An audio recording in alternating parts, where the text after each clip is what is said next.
أعوذ بالله من الشيطان الرجيم. بسم الله الرحمن الرحيم. هل أتى على الإنسان حين من الدهر لم يكن شيئا مذكورا إنا خلقنا الإنسان من نطفة أمشاج نبتليه فجعلناه سميعا بصيرا إنا هديناه السبيل إما شاكرا وإما كفورا إنا أعتدنا للكافرين سلاسل وأغلالا وسعيرا إن الأبرار يشربون من كأس كان مزاجها كافورا عينا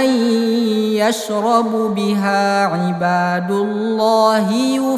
يفجرونها تفجيرا يوفون بالنذر ويخافون يوما كان شره مستطيرا ويطعمون الطعام على حبه مسكينا ويتيما وأسيرا إنما نطعمكم لوجه الله لا نريد منكم جزاء ولا شكورا إنا نخاف من ربنا يوما عبوسا قمطريرا فوقاهم الله شر ذلك اليوم ولقاهم نضرة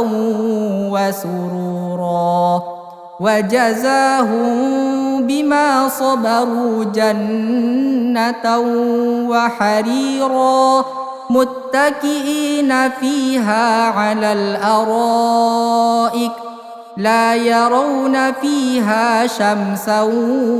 ولا زمهريرا ودانية عليهم ظلالها وذللت قطوفها تذليلا ويطاف عليهم بآنية من فضة وأكواب كانت قوارير من فضة قدروها تقديرا ويسقون فيها كأسا كان مزاجها زنجبيلا عينا فيها تسمى سلسبيلا ويطوف عليهم ولدان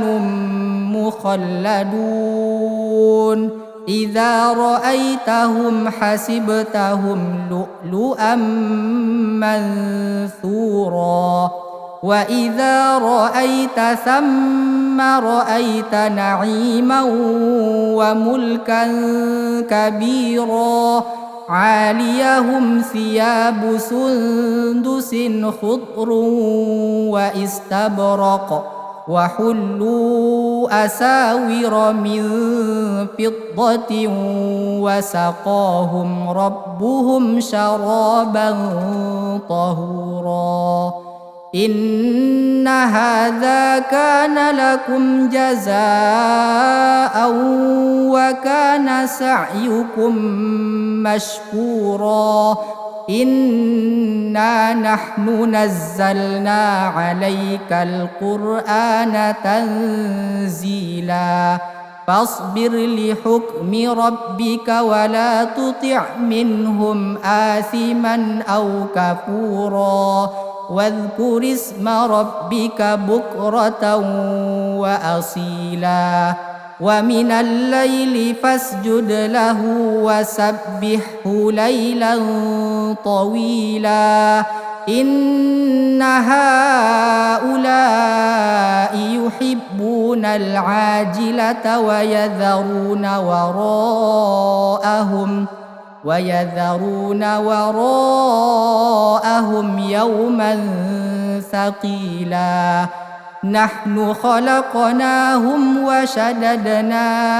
أسرهم وإذا شئنا بدلنا أمثالهم تبديلا إن هذه تذكرة فمن